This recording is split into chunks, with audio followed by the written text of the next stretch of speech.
Pessoal, sejam bem-vindos, né? Estamos voltando de um feriado, tudo em ordem, tudo funcionando, todo mundo bem, tirando notícias negativas, como a pandemia que continua, a situação continua. Tive a notícia ontem que a gente perdi um aluno bem próximo aqui, pessoal, então o Covid realmente está pegando, valendo aqui na cidade. Um rapaz de 35 anos, assim, que a gente tinha um contato bastante grande, a gente sempre estava trocando ideia. Então, me assusta um pouco, pessoal, e digo, se cuidem, não é brincadeira, realmente a coisa está fora do controle, tá? A gente está longe de acabar com essa coisa, né? Então, se cuidem aí, pessoal, estou realmente assustado com o rumo que as coisas estão tomando aqui, mesmo depois de quase 2 anos que a gente está nessa coisa, tá? Então, a primeira coisa que vem assim em mente é, puxa vida, pessoal, se cuidem, já não é o primeiro caso, mas esse foi um cara bem próximo que aconteceu. Estão me ouvindo bem, pessoal? Está funcionando? Está tudo em ordem? Por favor, conversem comigo, falem, digam o que quiserem. Se tiverem dificuldade, usem o WhatsApp para mandar algum recadinho lá, alguma coisa. Se quiserem falar por aqui, o que vocês fizerem, está bem feito, pessoal, tá? Está tudo em ordem. A gente tem que dar sequência ao nosso cronograma normal. Se a gente tem isso, eu tenho isso bem colocado no Moodle lá, pessoal. Se vocês olharem lá, vocês devem acompanhar, né? Que aqui no Moodle eu acho que é semelhante ao que aparece para mim e para vocês. Então, a gente tem todas as aulas aqui, atividade, o que foi feito, coisa, e a gente está aqui nessa, né? Eu faço questão de colocar até os feriadinhos, acertar as datas aqui, porque daí sempre vocês sabem que aqui está numa corzinha diferente, é a aula da semana, né? Então, para mim, deu trabalho até entender como é que fazia esse negócio, acompanhar o calendário correto. Hoje eu consigo. Tá? Então, hoje a gente vai falar de atos, competência e partes, logicamente, no processo de execução. Né? Fica a observação que nós começamos a falar de execução na aula número 5, que é execução, generalidade e princípios, e que na aula número 6 nós fizemos aquela atividade, e que com esta atividade nós matamos tudo que ficou do processo anterior, né? Matamos toda a questão de recurso, nós não vamos mais conversar, a única coisa que a gente tinha para falar é até aqui. Então, a gente vai fazer prova com relação à matéria que começou na aula número 5, que é a execução. Então, a gente começou falando de generalidades, né? Tivemos o trabalho, daí a gente vem para aqui falar de atos, competência e partes, e vamos falar de requisito e responsabilidade patrimonial, ainda antes da prova. Nós temos 2 aulas antes da prova, tá ok? Então, está tudo bem organizado, bem tranquilo, sem nenhuma dificuldade. Todas as aulas, assim que ela acaba, eu baixo o arquivo e coloco lá no YouTube, que fica disponível para vocês aqui. Então, não tem absolutamente nenhum problema. Tá? Obviamente que eu tenho que fazer chamada, é a regra da instituição, e é uma regra correta, né? Então, eu faço a chamada, tudo certinho, mas não tem desculpa de não ter visto a aula, porque todas as aulas estão 100% disponíveis para vocês no Moodle, tá ok? Qualquer dificuldade também sempre tem em todas as apresentações. Vocês vejam que eu faço a aula, né, pessoal? Essa aqui não, porque essa aqui é atividade. Mas, por exemplo, a aula de hoje, tem a aula de hoje, acabou a aula de hoje, eu vou colocar aqui a aula gravada e tem aqui a apresentação, que é o que eu sigo. Dentro de todas as apresentações, o segundo slide é o slide que tem o meu contato, meu e-mail, meu telefone, para vocês me procurarem assim que precisarem, tá ok? Então, falando isso, até por conta da gente estar aí com um feriado, alguma coisa, fazer com que a coisa voltasse a ficar fresca na mente de vocês, né? Considerando que o pessoal está todo mundo aí, hoje nós temos um tema assim bastante tranquilo para tratar, tá? Gostaria que vocês se insurgissem, falassem, vocês são tudo meio mudo, né? Ninguém tem microfone nessa turma. Viram que quando a gente fez o trabalho e as 2 turmas ficou junto, a outra turma fala, pessoal, não são que nem vocês, tá? Então, vejam lá. Não tem problema nenhum falar, até gostaria, tá? Mas a gente dá sequência, então, hoje, falando de atos, competência e partes. Aonde? Na execução civil, tá?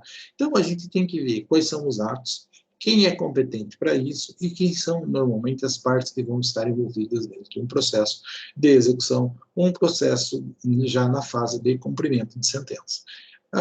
Tudo muito simples. Por quê? Porque a gente segue a mesma regra, a mesma ideia daquilo que já existia no processo de conhecimento. Na verdade, um pouco mais simples, um pouco mais objetivo, que a gente não repete absolutamente tudo o que já foi visto antes, tá? Mas a gente trata e a gente tem que entender essa situação. Primeiro, pessoal, quando a gente fala em atos, né, a gente tem que lembrar que o conceito básico de processo que é uma sequência organizada de atos processuais visando chegar a um determinado fim. Então, quando a gente fala ato, é tudo aquilo que acontece no processo, vontade de uma das partes, né? O que diferencia um fato de um ato é que o fato acontece independente da vontade do homem e o ato acontece em função da vontade do homem. Lógico, né, tanto fato quanto ato podem ter consequências jurídicas, tá? Mas o que diferencia um do outro não é a vontade, sim a participar, não é a consequência, e sim a participação do homem, a vontade do homem, o ânimos, né, que aquilo aconteça ou não.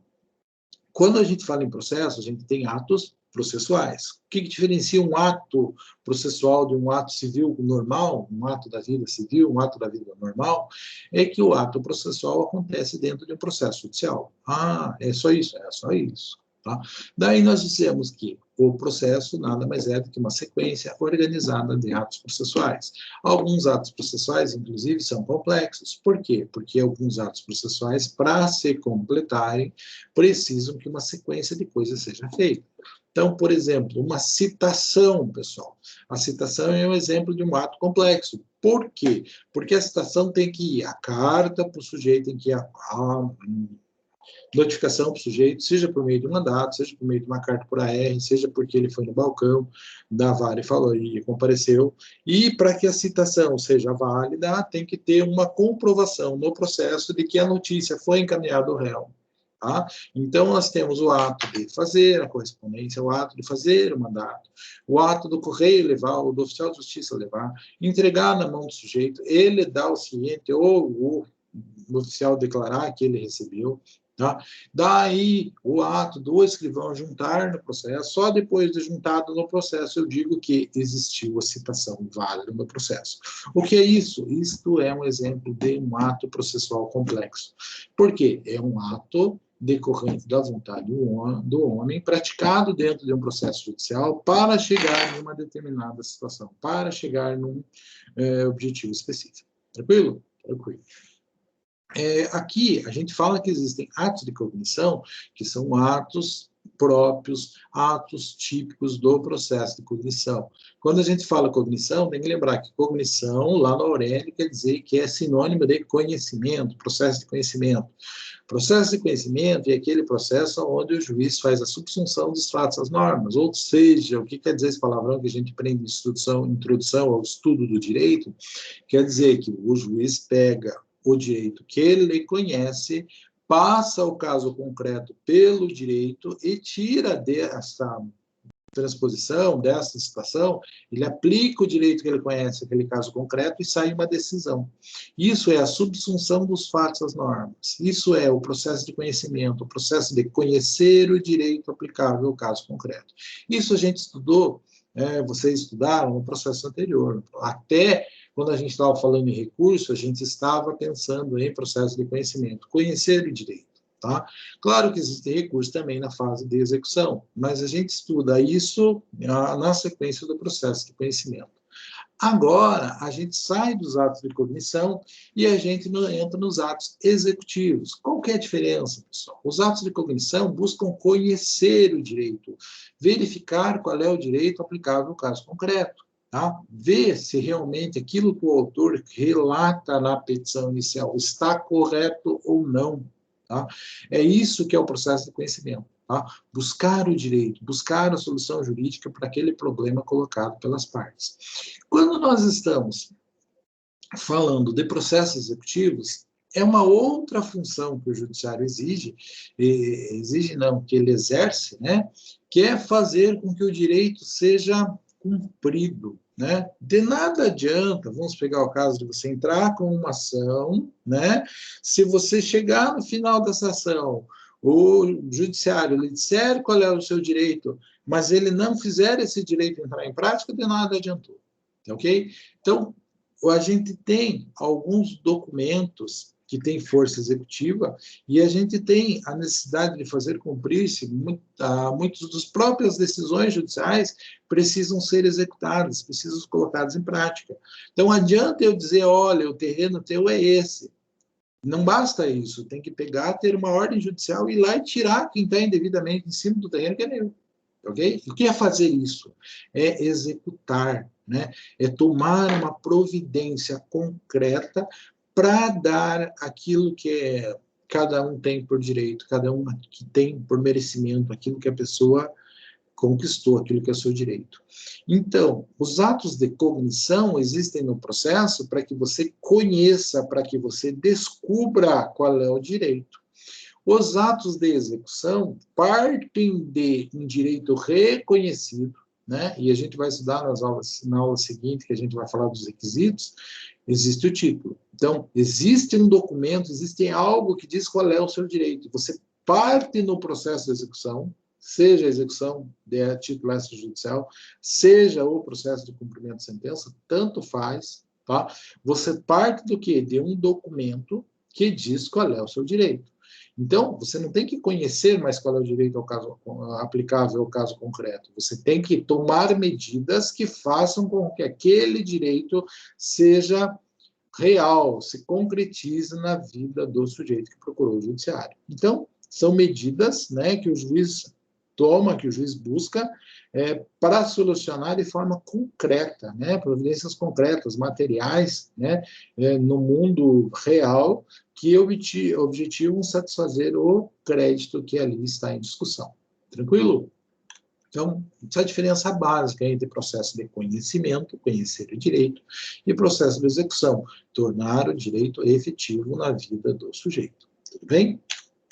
Feito isso, pessoal, a gente vai dizer que existem características dos atos executivos. Então, primeiro, quem pratica ato executivo é o próprio juiz. Tá? Então, nós temos, assim, raríssimas exceções na nossa lei, onde é autorizado que o próprio sujeito vá lá e faça valer o seu próprio direito. Né?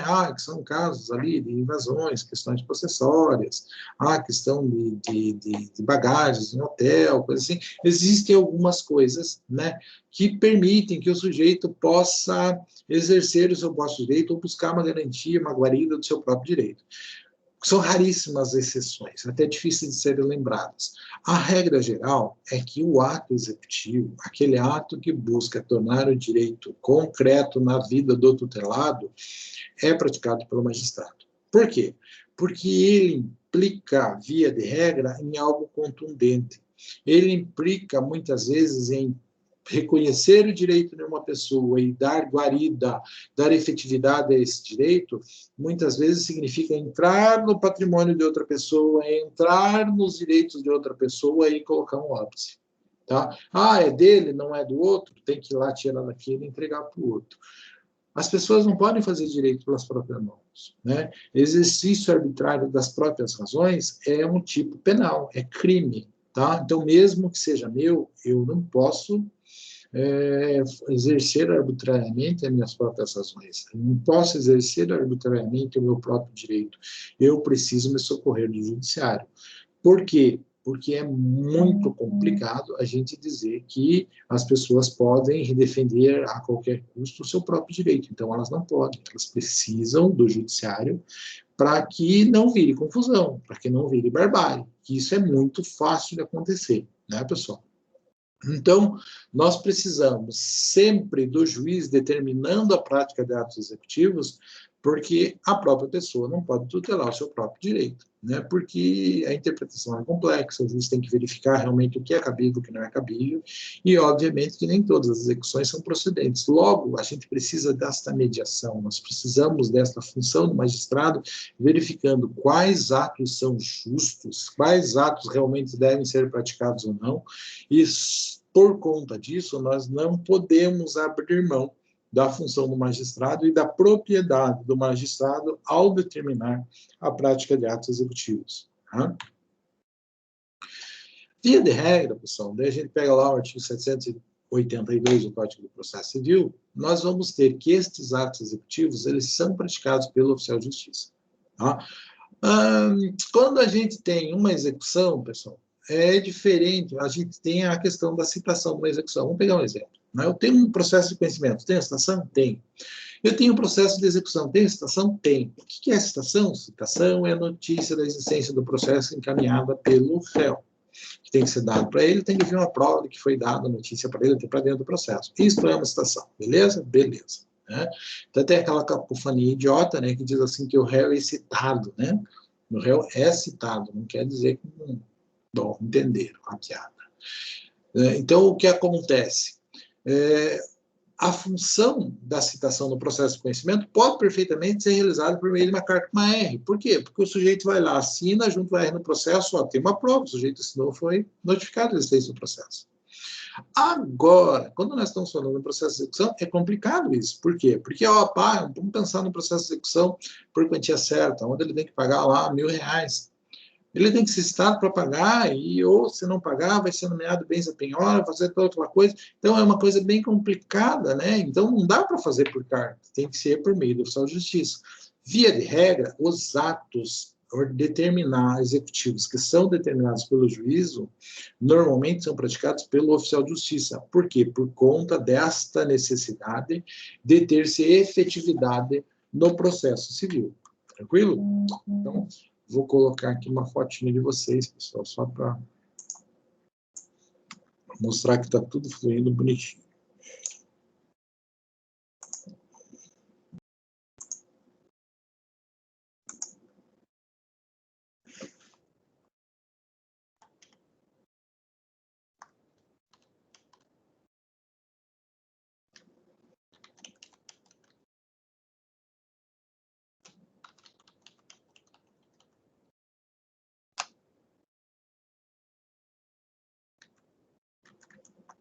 Vejam lá. Então, o que é ato executivo? Aquele ato que busca tornar que existe no processo de execução, que tem um fim final, um objetivo principal, né, que visa tornar o direito efetivo na vida do sujeito. Beleza. Então, esse é ato executivo. Como isso normalmente é contundente na vida do executado, e as pessoas não podem fazer valer seus próprios direitos, a gente precisa do juiz para que ele determine que esses atos sejam realizados. Temos aí que, como esses atos são contundentes, são complexos, envolvem situações muitas vezes chatas, né? Nós vamos ter que eles são, via de regra, cumpridos pelo senhor oficial de justiça. Tranquilo? Inclusive, né, quando houver dificuldade para que o oficial de justiça faça alguma coisa, ele poderá, com base no que diz a lei, tanto 782, parágrafo 2º do Código de Processo Civil, ou ainda 846, parágrafo 2º também do mesmo diploma legal, justificam que o senhor oficial de justiça, né, o oficial de justiça, ao praticar algum desses atos, se tiver dificuldade, se eles se sentirem inseguros, se houver algum óbice à realização daquilo que ele deve fazer, ele deve, né, requisitar auxílio da força pública, auxílio da polícia. Então, pode fazer isso? Pode. Tem que ir lá fazer uma busca e apreensão. Puxa, o lugar é complicado, o cara não quer entregar, o que faz? Vai lá e chama a polícia para tentar ajudar, né? Então, isso acontece, são situações assim, bastante complexas, né? A gente, como advogado, às vezes a gente tem que acompanhar alguma situação. Eu já tive situações complicadíssimas, assim, por exemplo, de acompanhar a busca e apreensão do veículo, né?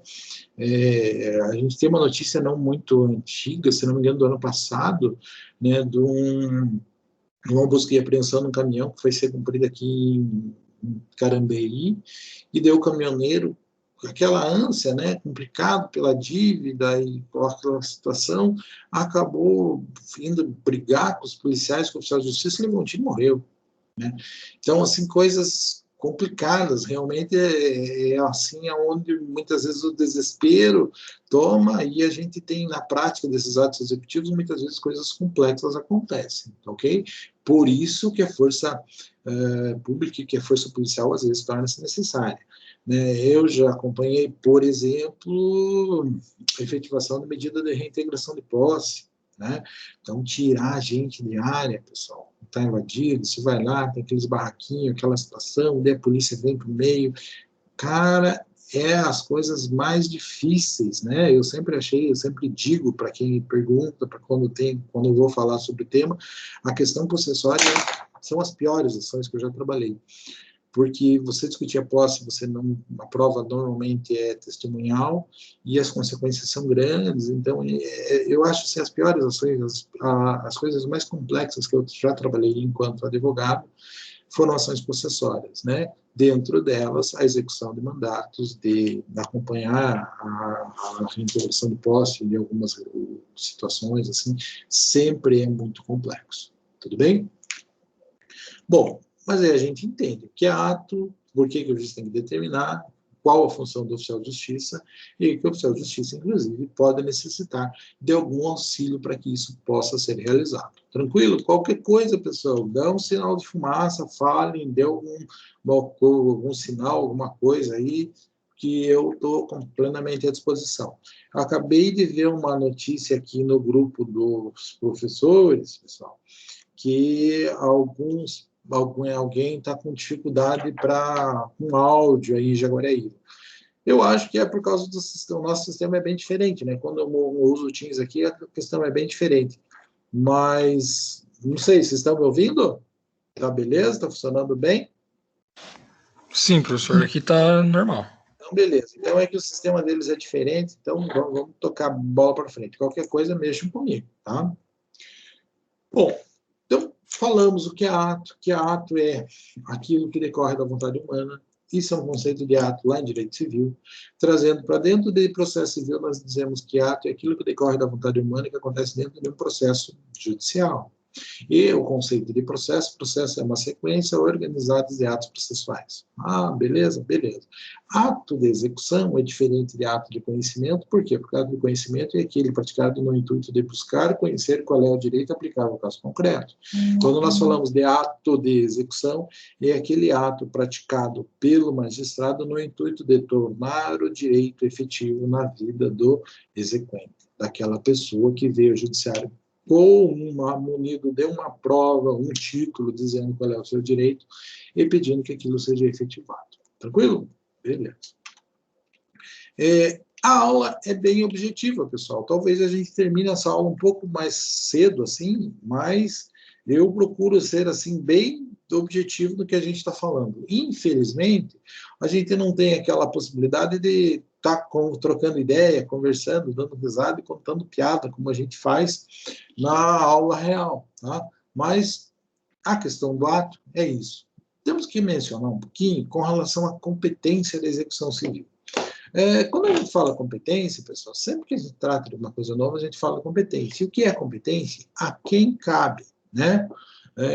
Tinha uma brincadeira que dizia, né, que o Maluf é muito competente. Por quê? Porque ele compete e nunca ganha, né? Claro que isso é uma coisa absurda, que não tem nada a ver com o que a gente coloca aqui.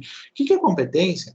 Competência é aquela autoridade, aquele órgão judiciário que tem a função de administrar aquele processo, né? Então, nós vamos diferenciar a execução civil aqui em processo de cumprimento de sentença e processo de execução de título extrajudicial. E nós vamos ter uma fixação de competência. A regra do juiz natural, que é um princípio do juiz natural, que são princípios de direito processual civil, diz que, mesmo antes da existência do litígio, já existe, pela lei, um juiz competente para julgar aquilo, que é o juiz natural. Então, antes de existir a controvérsia, já existe alguém que tem a competência para resolver aquela controvérsia.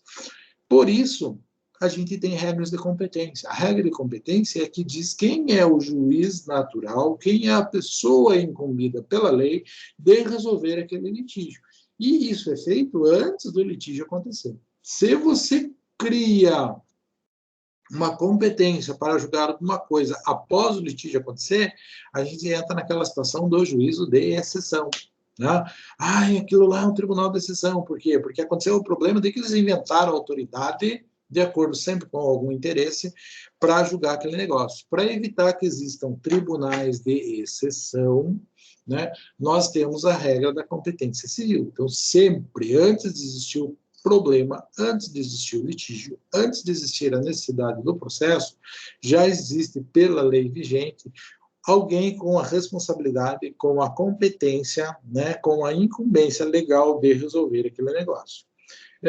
Aproveitando esse ensejo, esse exemplo do Tribunal de Exceção, quando a gente fala, por exemplo, pensar assim, dos impeachments, né, daqueles processos que correram lá perante o tribunal, o STF, né, e daí a gente diz que lá foram, por que as pessoas falavam que aquilo era um tribunal de exceção? Está certo? Não, não está certo, pessoal. Por quê?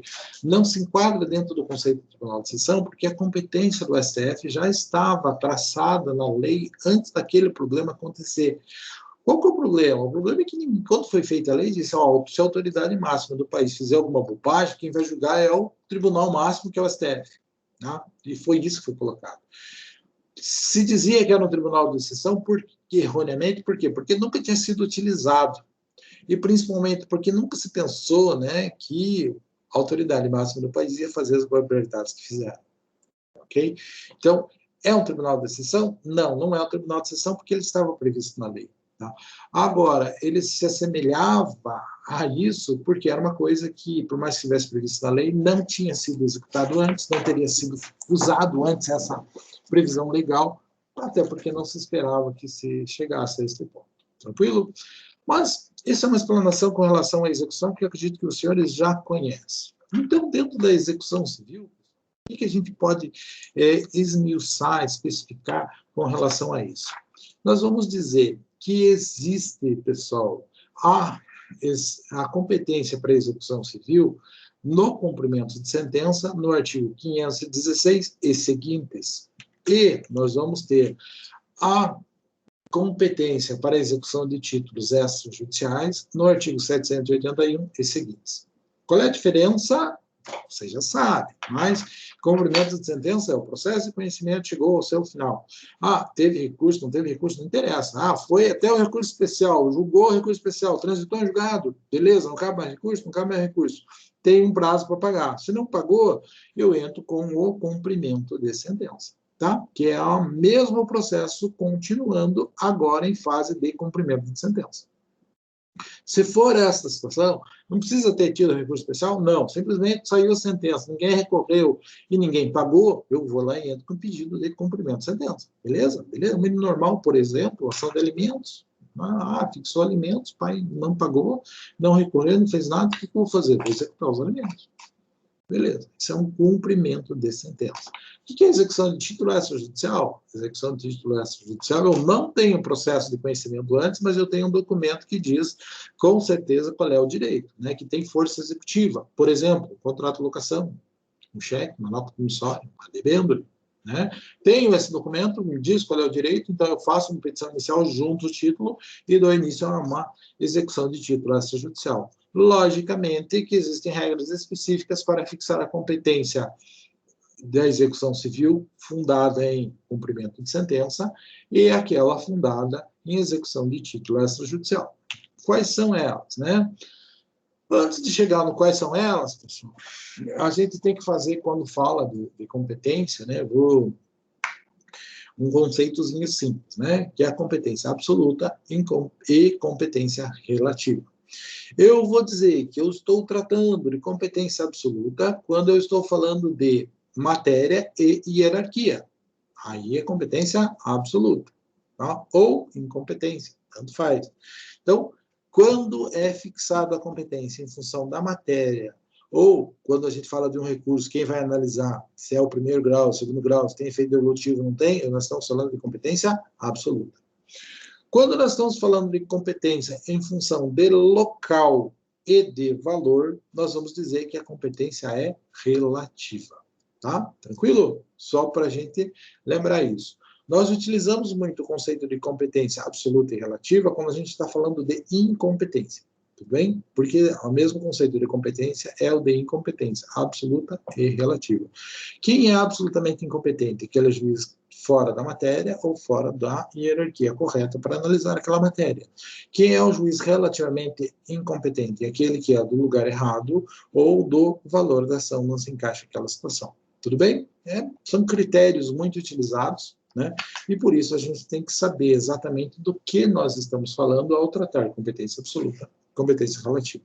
Mas isso não é matéria nossa, isso é matéria lá de introdução, teoria geral do processo. Tudo bem? Veja lá. Competência para o cumprimento de sentença. Nós falamos que o cumprimento de sentença tem a sua competência fixada no artigo 516 do Código de Processo Civil.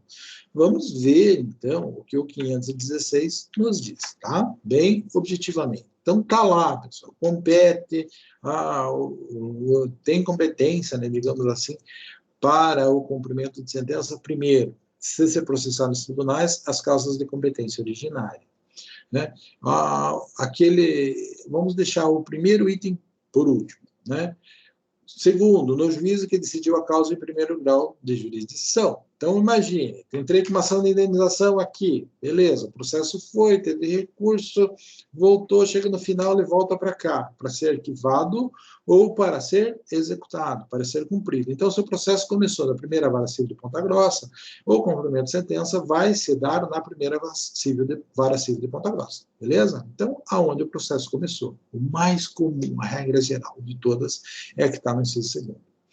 Terceiro, no juízo competente, quando se tratar de sentença penal condenatória, quando se tratar de sentença arbitral ou sentença estrangeira.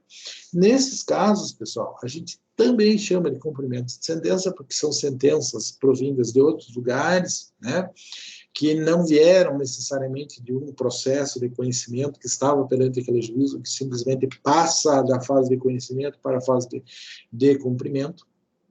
Mas, por tratar-se de sentença, também nós chamamos de cumprimento de sentença, mas na prática isso aqui acontece igualzinho execução de título extrajudicial, ok? Mas a sentença penal que reconheceu a prática de um ato ilícito, serve para determinar a indenização civil. Mas o juízo do criminal não falou nada com relação a isso, falou errado. Tá?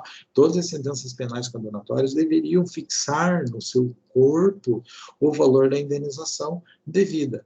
Os juízes não fazem isso porque normalmente os caras que vão preso, o povão diabólico, que quem acaba preso, né, não tem nem dinheiro para pensar nisso. Tá? Mas, quando o juiz condena pela prática de um ato ilícito, existe a prova material de que o ato ilícito foi praticado. Se ele não fixa o valor da indenização, simplesmente a pessoa pega aquilo e vem discutir o valor no cível. Ok? Mas também, aonde o juízo competente. Então, se aconteceu em Ponta Grossa, vai ser uma das varas civis de Ponta Grossa. Se aconteceu em Jaguaraíva, vai ser uma das varas civis de Jaguaraíva. Tranquilo? Assim se dá quando é processo que simplesmente passa da fase de conhecimento para a fase de cumprimento, lá onde ele começou. E o terceiro caso ali, a gente está dizendo, o juízo competente quando for sentença penal, sentença arbitral ou sentença estrangeira. Beleza? Beleza. Primeiro item, né? Se processará nos tribunais nas causas de competência originária. O que é isso, pessoal? Uma coisa que a gente vê falar bastante, né, são aquela situação da competência foro privilegiado. Né? Vamos imaginar, por exemplo, que nós temos uma ação que tramita contra o prefeito de Jaguaraíva. Né? Tem várias. Né? E estão dizendo, olha, não fez o negócio que precisava, estão pedindo lá, aplicar uma multa lá de R$10.000. Tá, beleza. Nação civil, né, vai brigar, normalmente isso vai levar uns 5, 6 anos, né? Mas vamos imaginar que esse negócio aconteça lá. Então, o processo que começa contra o prefeito, por ele ser prefeito, ele tem foro privilegiado. O processo não começa na vara civil de Jaguaraíva, ele começa lá no Tribunal de Justiça do Paraná. Tranquilo? Daí tem lá, tem toda aquela sistemática diferente, tem o recurso ordinário, tem um monte de coisas que a gente sabe que funciona de forma diferente. Quando chegar na fase de execução, aonde vai executar isso? Vai executar em Jaguaraíva? Não, vai executar lá onde o processo começou. Se ele é de competência originária do tribunal, ele vai ser executado perante o Tribunal de Justiça do Paraná. Beleza? Beleza. Tem dúvida com relação a isso? Não. Isso é bom? Não. Isso é horrível. Por quê? Porque o tribunal não é aparelhado para fazer isso. Tá? Imagine que nós vamos ter um processo de indenização que começou lá no tribunal, quando for executar, nós vamos executar perante o tribunal. Qual é o problema? O tribunal não é aparelhado para isso. O tribunal funciona assim, tem uma secretaria, tem desembargadores têm seus gabinetes, eles pegam os processos, estudam, fazem seu voto, vão para a sessão, discutem, voltam, devolvem. É isso que eles fazem. Ponto. Tá? Não tem aquela coisa do oficial de justiça para cumprir um ato, para fazer não sei o quê, do escrivão fazendo mandado, isso não faz. Então, se você tem um processo de execução tramitando no tribunal, o que vai acontecer? Vai ter um juiz, um desembargador que vai ser o responsável. Tudo o que for fazer, o tribunal não consegue fazer, vai ter que sair uma carta de ordem, né, que é o equivalente a uma carta precatória, mandando um juiz de uma vara civil praticar o ato. Então, se o juiz recebe-se uma execução de competência de um tribunal, o relator vai receber e vai mandar fazer a penhora e a avaliação dos bens. Ele manda fazer isso. Não é simplesmente mandar para o oficial de justiça, porque o tribunal não tem oficial de justiça. Tá? Ou vai para a secretaria do tribunal, o tribunal vai fazer uma carta de ordem, essa carta de ordem vai ter que ser distribuída em um fórum. Imaginemos que seja tudo em Curitiba mesmo. O que tem que fazer? Faz um tribunal, sai da secretaria do tribunal, faz uma carta de ordem, o interessado vai lá, pega a carta de ordem, atravessa a Cândida de Abreu, anda com umas quadras, vai até o Fórum Civil de Curitiba, distribui, vê para qual vara de carta precatória vai, daí lá vai se cumprir aquele mandato, quando tiver cumprido o mandato, devolve a carta de ordem para o tribunal. Então, é bom ter o processo de execução tramitando perante o tribunal? Não, é horrível, né? Se num processo normal leva 1 ano, lá vai levar 3, 4, se não levar mais, tranquilo? Digo que eu tenho processos de meus clientes que foram privilegiados, que prefeito prescreveram, né? Por todos os processos que eu tinha de execução contra meus clientes prefeitos prescreveram, beleza? Só para mencionar a situação. Bom, entendemos a competência, vamos para lá. Temos um outro tipo de execução de título extrajudicial. Tá? Execução de título extrajudicial é aquela que eu vou executar um cheque, que eu vou executar um contrato, que eu vou executar uma coisa que não veio de um processo judicial, né? Ou que não foi prestigiado pela lei considerando como um título executivo judicial. Ele é um título executivo extrajudicial, né? Primeiro, eu tenho que verificar se tem foro de eleição. Às vezes, né, as partes online fazem um contrato e dizem que quem for o competente para redimir aquele contrato é Curitiba.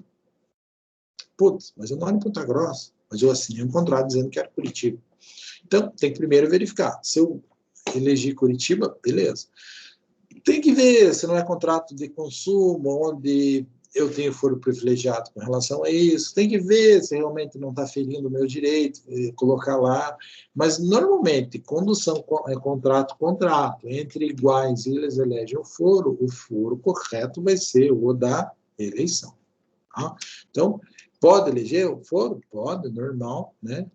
Pense em qualquer contrato que você lê, a última cláusula vai dizer: elege as partes como um acordo ou foro de tal para redimir todas as dúvidas resultantes desse contrato. Tranquilo? Então, se tem foro de eleição, eu tenho que respeitar isso, salvo se eu tiver uma boa justificativa para não fazer isso. Beleza? Existem. Consumidor, né? Contrato leonino, contrato de adesão, né? Tem várias situações. Outras coisas, né? Segundo, quando não houver eleição, né, a competência via de regra vai ser o domicílio do executado ou situação dos bens sujeitos à execução. Imagine, pessoal, eu vou executar um cara que é aqui de Ponta Grossa, mas que ele tem uma fazenda em Jaguaribe. Aonde que, teoricamente, eu vou executar ele? A regra geral é o domicílio executado, aqui em Ponta Grossa. Puta, mas o bem que vai ser leiloado, que vai ser feito todos os atos mais complexos de constrição e alienação dos bens, se tudo der certo, vão ser praticados em Jaguaribe. Então, não é mais fácil eu entrar com o processo em Jaguaribe, eu mando uma carta precatória para ele ser citado aqui, devolve para lá, beleza, o processo continua inteiro sob a mão do juiz que está aí. Então, a gente tem essa certa opção, no caso da execução de título extrajudicial, de pensar no foro do domicílio do executado ou na situação, no local onde estão os bens. Posso pensar nisso? Posso. A regra geral de todo o processo de conhecimento é o domicílio do réu. Por isso que a nossa regra aqui é o domicílio do executado. No entanto, como a gente está pensando em execução, e a maior parte das execuções é patrimonial, e vai pensar em bens que vão ser construídos pela execução, a localização desses bens podem ser muito importantes para a determinação disso. Né? Pode gerar uma economia processual, uma efetividade, uma rapidez muito grande, e isso tudo justifica que o processo seja proposto não aonde o executado está, mas aonde os bens do executado estão. Tudo bem? Mais, pessoal. Observações com relação a isso, né? Duas observações bem simples que a gente coloca aqui. Primeiro, execução hipotecária. O que é hipoteca, pessoal? Hipoteca é uma modalidade de garantia e garantia de direito civil, quando é dado em garantia um bem imóvel. Ah, isso é hipoteca? Isso é hipoteca. A alienação fiduciária precisa da lei específica e é própria de instituição financeira. Agora, quando eu faço um contrato, eu com outra pessoa, e o sujeito diz que, referido à casa dele, que o sítio dele vai ficar em garantia, o que nós estamos fazendo? Nós estamos fazendo uma hipoteca. Tá? Então, quando eu estou executando um contrato que tem uma garantia hipotecária, que tem uma hipoteca, ou seja, que tem uma garantia de um imóvel, que tem uma garantia real, não quer dizer que tem que ser o lugar onde está o bem. Por quê? Porque eu não estou executando o bem, eu estou executando o direito. Né? A hipoteca é só uma garantia, é só um acessório daquele negócio realizado. Então, a execução ela não, hipotecária não tem natureza real, ela tem natureza pessoal. Por quê? Porque eu estou colocando, cumprindo algo que apenas foi eleito previamente, qual é o bem que seria o garantidor dele. Tá ok?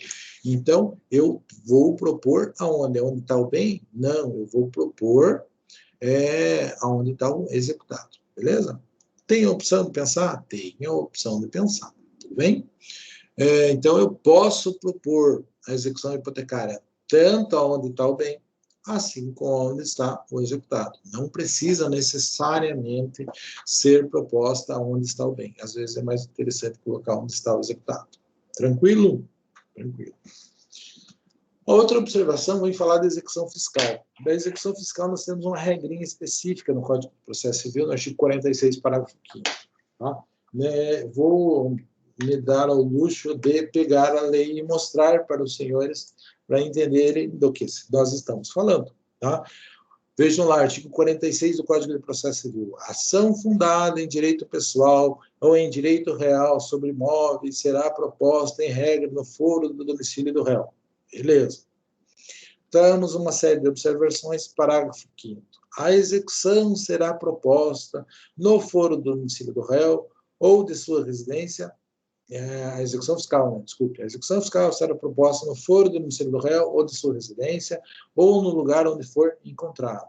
Então, nós temos regra específica dizendo que a execução fiscal sempre será proposta no foro do domicílio do réu ou aonde ele for encontrado. Beleza? Então, nós temos a dúvida, nós temos a opção quando tem bem garantindo e temos diverso desse local onde que o réu está domiciliado. Tá? A regra geral é domicílio do executado. Se eu tenho bens, posso pensar em onde estão os bens, se não for o mesmo lugar. E na execução fiscal, sempre será no foro do domicílio do executado. Tranquilo? Então, esta é a regra com relação à questão, a competência relativa por ser territorial. E daí nós vamos ter a questão da competência em função da matéria e da hierarquia, que é o que está colocado aqui com relação ao 516, né? Aos tribunais, ao juiz de primeiro grau. Aqui nós estamos tratando de regras de competência absoluta, e aqui nós estamos tratando de regras de competência relativa, porque nós estamos falando do local onde isso deve ser proposto. Tranquilo? Beleza. Qualquer coisa, pessoal, por favor, façam, surjam, falem alguma coisa, argumentem, digam algo. Né? Particularmente, eu acho que a aula é extremamente simples, como eu tinha falado para vocês, a matéria mais difícil que vocês poderiam estudar em processo civil, com certeza é recurso aos tribunais superiores, e já ficou para trás. Tá? Execução é bem mais simples, é bem mais tranquilo. Assim. São uma série de regrinhas bem objetivas que a gente tem que dar uma conferida em quais são, tá? Legitimidade. O que é legitimidade, pessoal? Quem tem aquela ligação com o direito para propor a demanda, né? Então, quando nós estamos falando de legitimidade ativa, quem tem legitimidade? Quem pode vir a juízo e propor ação, né? Então, isso é o quê? Legitimidade ativa. A lei, no artigo 778, nos diz que tem legitimidade o credor, né? Lógico, aquele sujeito que tem seu nome escrito no título dizendo pagará a sujeito tanto, né?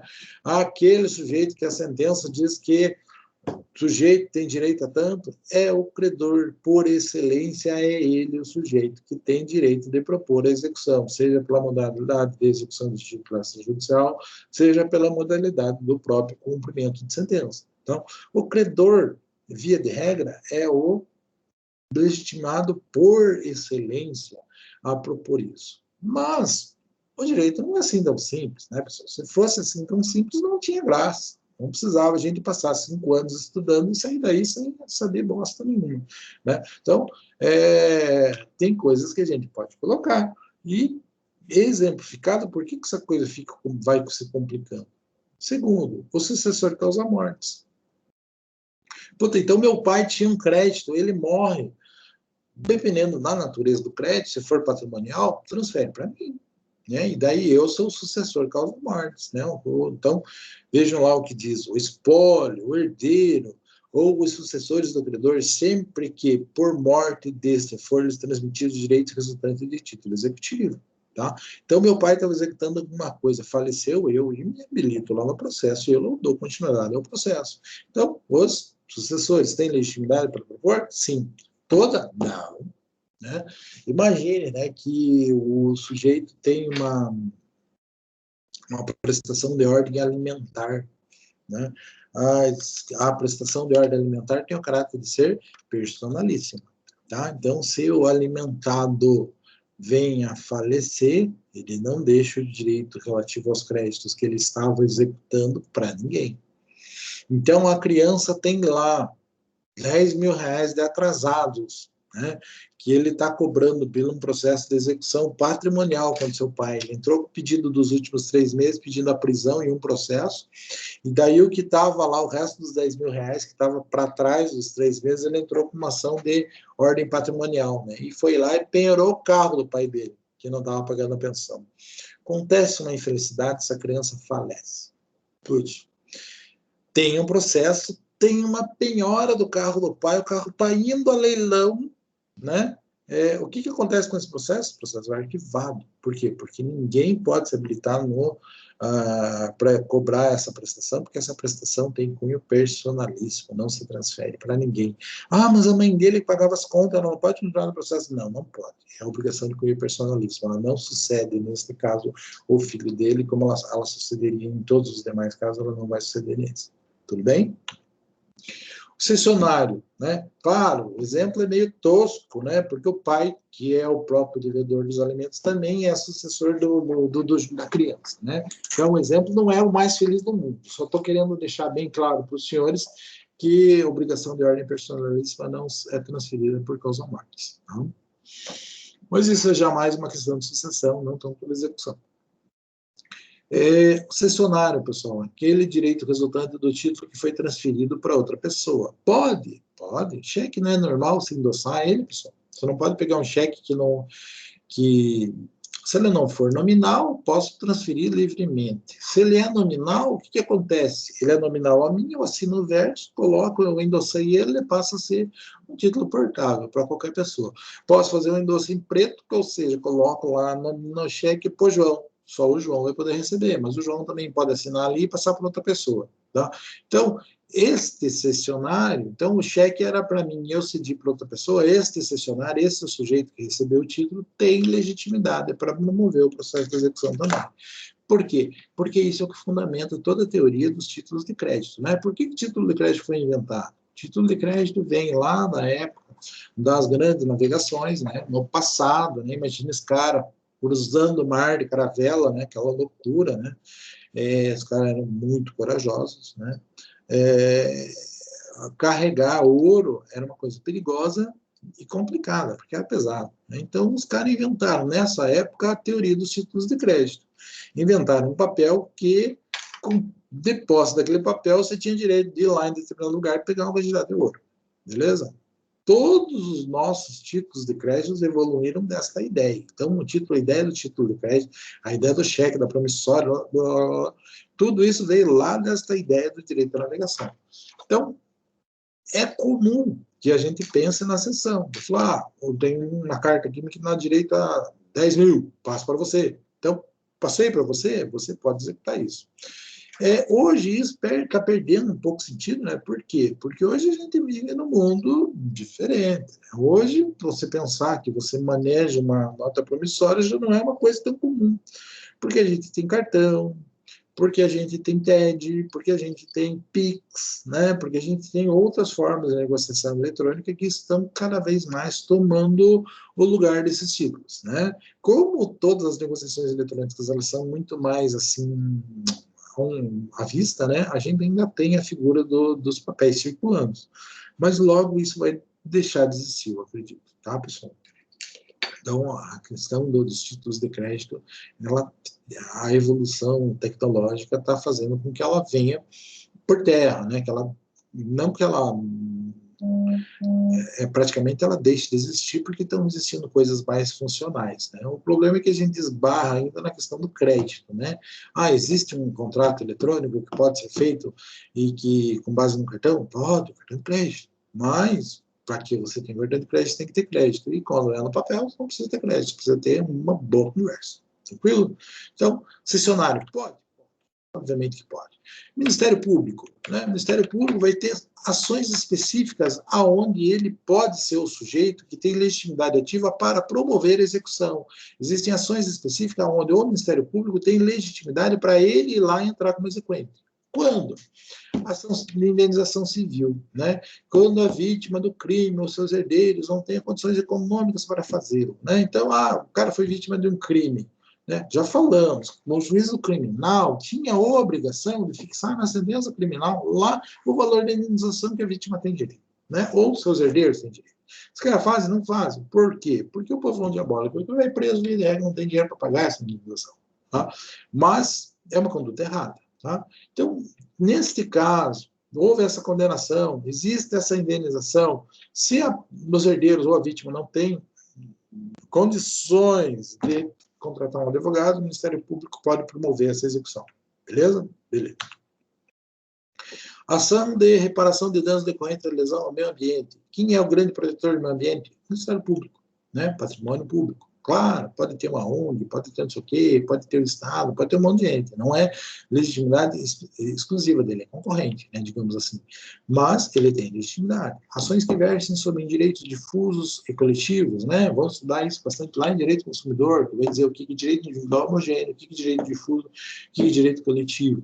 Tá? Nestes meios, quando envolve coletividade de pessoas, né? Quando envolve coletividade, quando envolve problema de capacidade, né, sempre surge a legitimidade do Ministério Público para propor essas ações.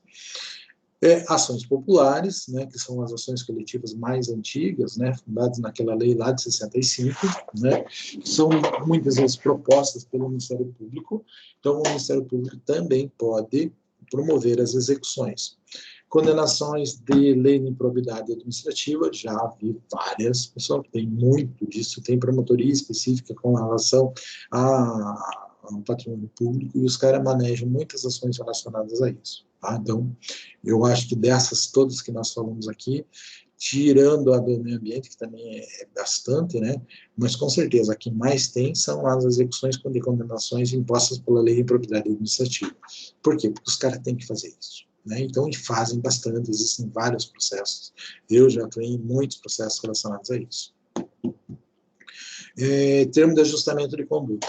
Então, eu fui lá, faço um acordo com o Ministério Público para não mais praticar determinadas coisas, para não fazer mais algo errado. Pegar exemplo, assim, vamos pensar, Ministério Público do Trabalho. Tá? O que acontece? Quando você tem lá um certo número de ações, alguma coisa, é comum que o juiz da vara do trabalho solte um ofício para o Ministério Público do Trabalho.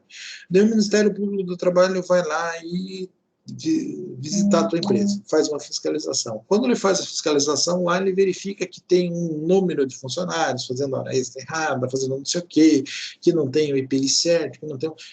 por um monte de irregularidades, né?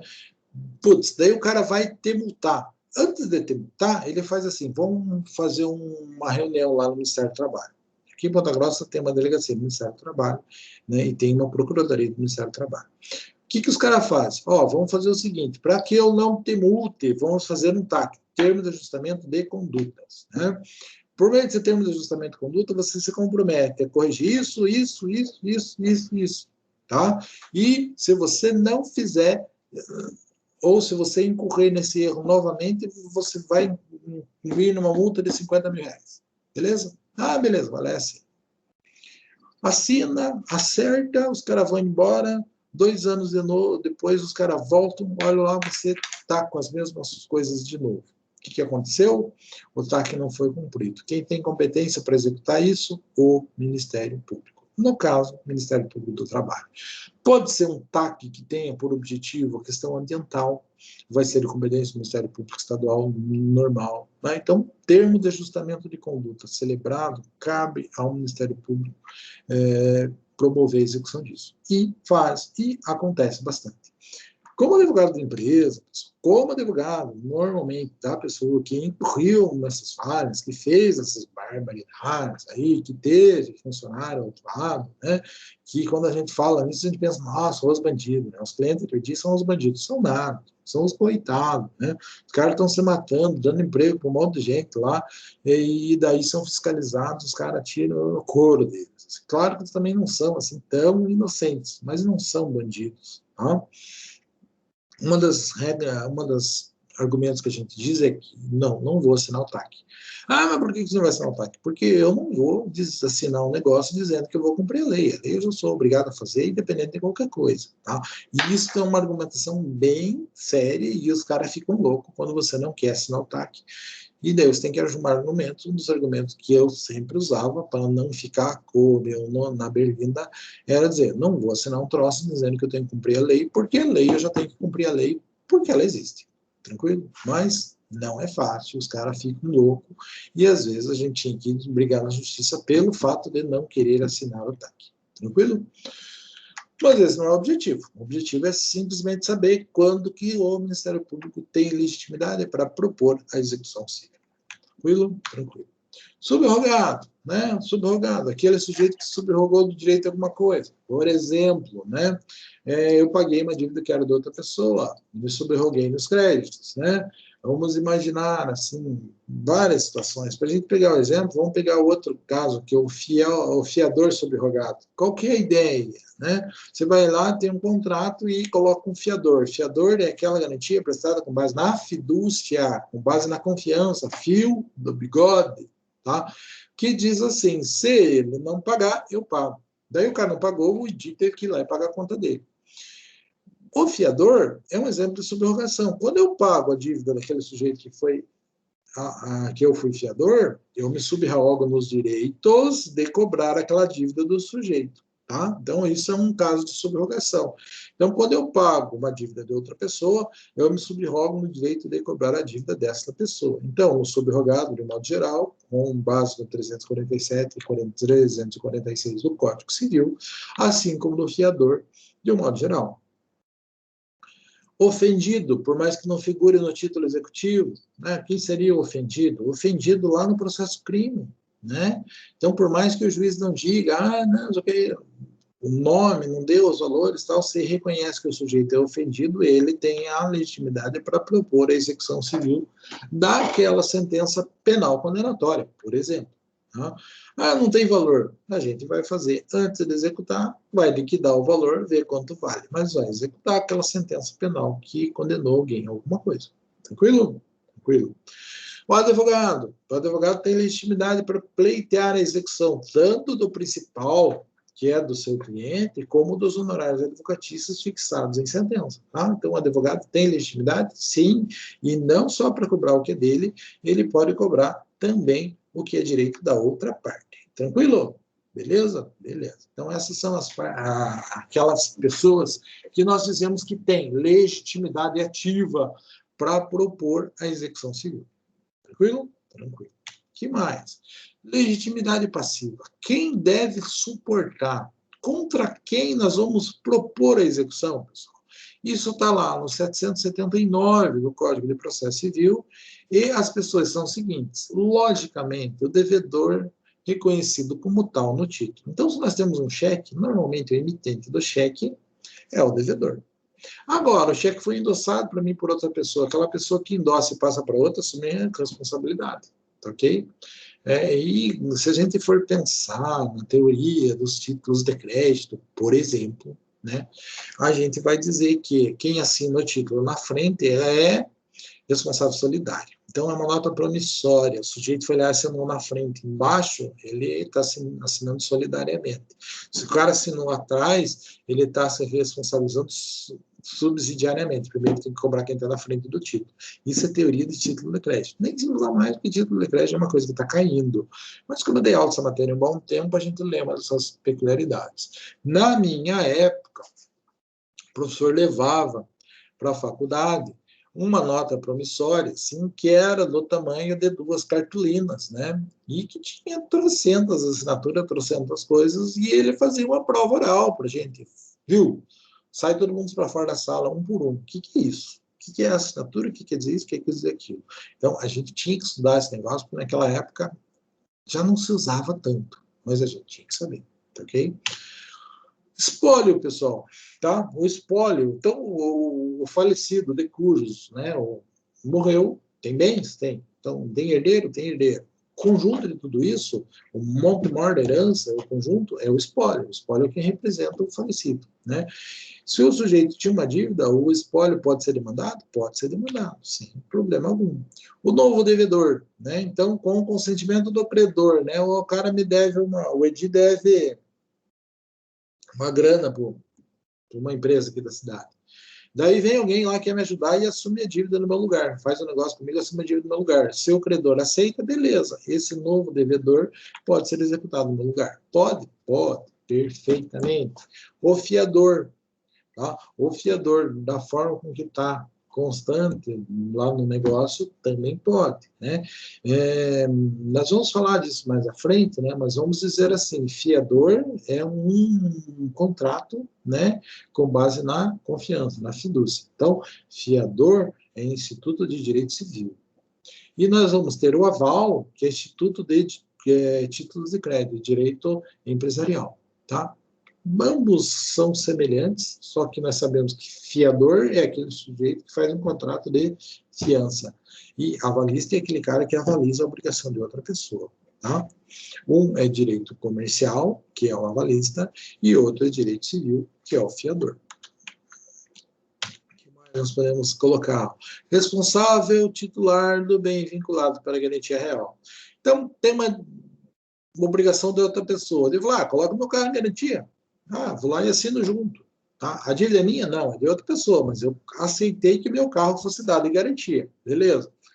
E eu tenho que sempre fazer parte do processo em que isso vai ser executado. É válido isso? Claro que é válido. O ID assinou, o ID concordou. Responsável tributário. É que a gente cai novamente na questão do direito tributário propriamente dito, né, pessoal? Então, pode o responsável tributário? Sim, pode o responsável tributário ser responsabilizado por esta situação, tá? Só um pouquinho, pessoal.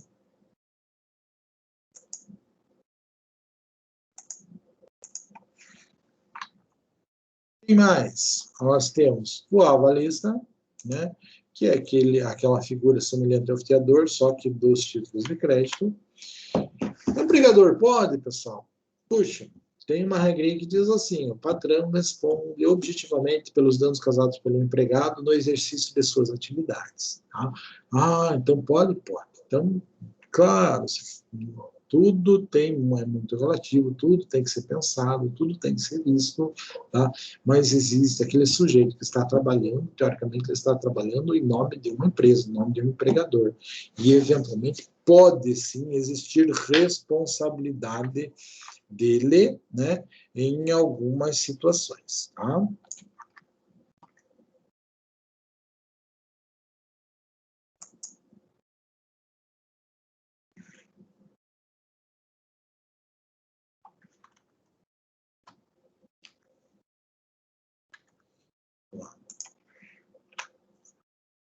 Pode ter litisconsórcio na execução? Pode. O que é ter litisconsórcio? Ter mais de uma parte. Então, pode ser litisconsórcio ativo, pode ser passivo. Às vezes eu posso ter duas pessoas executando uma, posso ter uma pessoa executando duas. Depende do tipo de execução. Pode ser, inclusive, litisconsórcio facultativo necessário. Tem algumas situações em que tem que necessariamente estar os dois no polo ou uma opção, né? Então, eu posso pensar com relação a isso ou não, né?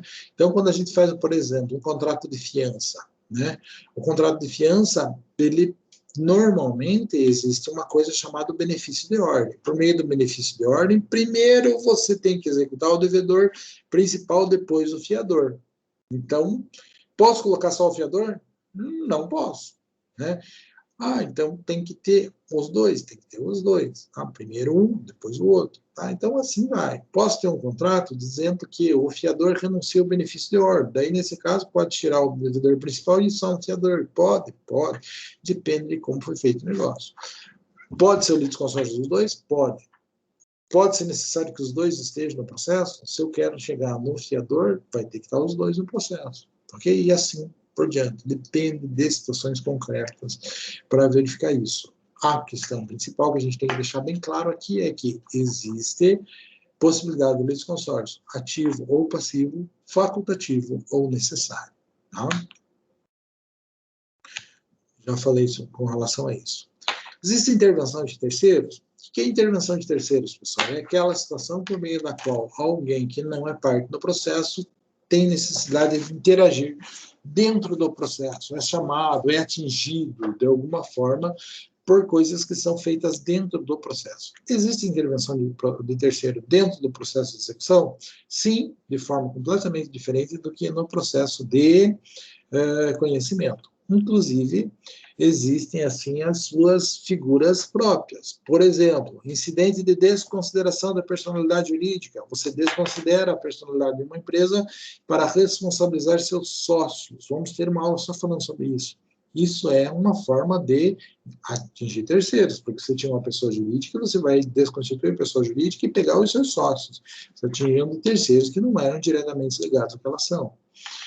A assistência, quando eu quero ajudar alguém, a amicus curiae, quando eu quero pedir um palpite de alguém. Tá? Então, são situações próprias onde é possível, sim, que essas situações existam. Além de que a gente tem a figura da adjudicação, da arrematação e do concurso de preferências, né, que são figuras próprias do processo de execução. A adjudicação é quando alguém que não necessariamente o devedor vai lá, esse valor bem aí que está penhorado, eu quero ficar com ele, eu tenho direito de adjudicar. Precisa ser o devedor? Não. Às vezes é um sócio, uma pessoa diferente, é uma esposa, é uma pessoa diferente. Aquele sujeito que vem e arremata no leilão é um terceiro que está interagindo no processo. Tá? E o concurso de preferência, quando a gente vai ver qual é a preferência, há créditos tributários, créditos trabalhistas, créditos com garantia real, créditos, digamos assim, todos eles de uma forma bem específica. Os credores de primariatícios, os credores assim por diante. A gente entra na questão disso. Então, tudo isso vai redundar, de uma certa forma, na relação de terceiros para com aquilo que está sendo discutido dentro do processo. Beleza? Dúvidas, pessoal? Salvo engano, esse é meu último slide. Sim, estou certo. É o último slide. Tá? Então, a matéria que eu quero tratar é essa. Professor, foi meio rápido. Foi meio rápido mesmo. Concordo com os senhores se os senhores forem falar isso. No entanto, pessoal, é um tema assim, bastante tranquilo, né? Não é uma coisa complicada, é uma coisa simples da gente tratar, que é muito redundante com tudo aquilo que vocês já estudaram em processo civil. Então, assim, não vou nem sofrer com relação a isso. Qualquer dúvida que vocês tenham, vocês sabem que eu estou sempre à disposição dos senhores. Tá? Deixa eu entrar de novo aqui, porque senão eu vou fazer chamada com o que já estava aberto, já dá um monte de travada. Vejam lá, pessoal.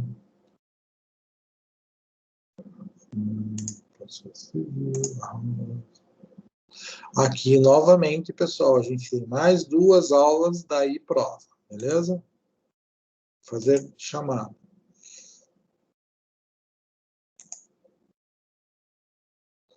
Me ajudem lá, tá? Ana Carla, tá ali. Beatriz, tá ali. Cleison, não achei. Cristiane, tá ali. Gabriel Geliski, tá ali. Gabriel Presente. Moliterno, tá ali. Guilherme Pugliese, tá ali. Sloboda, tá ali. Vamos ver o Elton, tá ali. O Igor está. Elisiane está. Isadora está. Lucas está. Márcio está. Maria Helena está. Maria Rita está. Maria Vitória está. Nicolas está. Robiel está.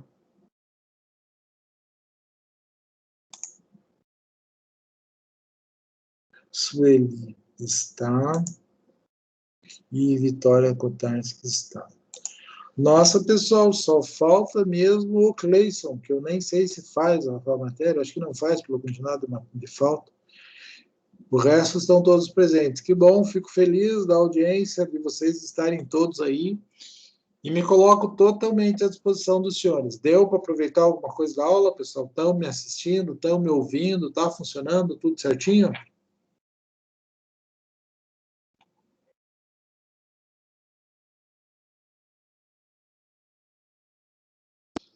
Bom, eu dei presença para todos. Se alguém quiser falar alguma coisa, fique à vontade. Do contrário, matéria dada, tudo em ordem. Daqui a poucos minutinhos já está disponível lá no site do Moodle. Da minha parte, estão dispensados. Tranquilo, pessoal? O que precisar, eu estou aqui.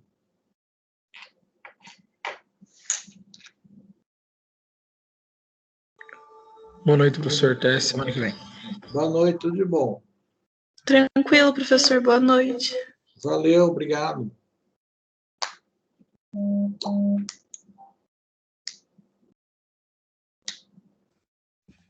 Boa noite, professor. Até semana que Boa vem. noite. Obrigada. Valeu.